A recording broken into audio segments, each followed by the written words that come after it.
қазір таңда жеке тұлғалар өздері декларация тапсырмайды.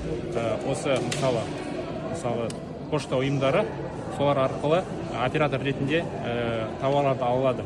Сол ұйымдар осы жеке тұлға ретінде есепті беріп, осы барлық төлемдерді жүргізе алады. Ондай мүмкіндік қазір көп, мысалы осы нарықта осындай кәсіпкерлерге берілуі мүмкін. Ол міндетті түрде өзінің қоймалары болу керек, кепілдігі болу керек, және де мемлекеттік кірістер органдарымен ақпараттық жүйе алмасу жұмысы болу керек. Сонда ол операторлар дәрежені алып, жеке тұлғалардың мысалы тауарларды алған кезде декларация жүргізе алады. Сол туралы бүгін талқылап, шешім қабылданды. Сенатқа осы құжат жіберілді. Оған дейін өздері тапсырып келді. Скажите, пожалуйста,